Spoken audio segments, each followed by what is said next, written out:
Кыргызстандын келечеги органикада, мына азырда айтып атабыз мурасы органикада деп. Муну президентибиз да моюнга алып, оондун трибунасында да айткан, органика Кыргызстан органика менен гана өнүгө алабыз деп. Анан бул багытта иштеш үчүн эмне керек? Баарыбызды биригүү керек. Мына бир түндүктүн астында кереги болуп биз курчашыбыз керек. Түндүк мына органикалык департамент. Мамлекеттик биздин өкүл отурат, УАРдын представители Кычал мырза отурат. Ушу мамлекетке көп маселелер түшүп атат да, биз органиктер ошо Кыргызстаныбызды өнсүн, өссүн, гүлдөсүн. Ушул принциптерди аткаруунун максаттарды алдыбызга койдук. Эми бир гана бизде көйгөй ошол өткөн мезгилде өтүп бүттүк. Мынакей Сонунгүл өзүнүн эмесин жакшы айтып берди, органиканын тарыхын. Бизде мурда башташкан булар. Анан ошол Кыргызстан боюнча 10 аймак ачылган федерация аркылуу бекейди. Мына ошол аймактардын бири бул жерде Эсен отурат. Долон Арал аймагы түптөн, Тоңдон Бөкөнбаев айылы, Жетегизден Тосор айылы, Ак суудан Теплоключенко, ушинтип Ысык көл районунан Григорьевка, ар бир райондон бирден аймак ачылган. Органикалык болуп, Чүйдөн Жаңы жер, анан Таласта 2 аймак, Нарында 2 аймак болуп. Азыр ошол аймактардын 8-9 иштеп келатат. Анан бирок ошол аймактардын ичиндеги иштер, мына биз мобилизатор болуп айыл өкмөтү менен меморандум түзүп баштаганбыз.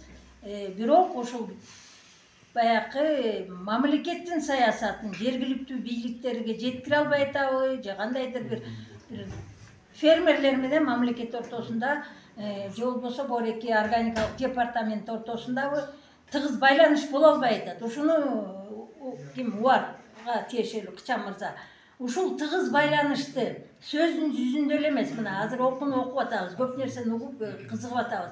Бирок жерлерге келгенде тыгыз байланыш жок, жанакындай иштешүүлөр. Бир эле мисалды жана ФПСтин жерлерин айттым. Эмне үчүн мынакей органикалык мыйзамдар чыкты? Эмне үчүн мыйзамдарды иштетпейбиз? Мына 17-жылы концепция иштелип чыгып, 19-жылы концепциянын негизинде департамент уюштурулган органикалык. 23-жылы да бир мыйзам чыкты органика боюнча. Бирок жерлерде иштебей атат. Ушул мыйзамдарды качан күчүнө келтирип иштетебиз? Сүйүн мырза, сизге да тиешелүү, өзүңүзгө жазып алыңыз. Бул жерде протокол жазганда киши жок экен, ушунун баарын протоколго киргизип, анан ушу эмне көйгөйлөр бар, эмне маселелер бар, мындан аркы иштөөбүзгө кандай сунуштар бар дегендин баарын киргизип, анан ушуну жыйынтыктап, ушунун үстүндө иштесек дагы, мындан дагы активация болот эле да ишибизде. ФПСтин жерлерин дагы эле айтабыз, мынакей.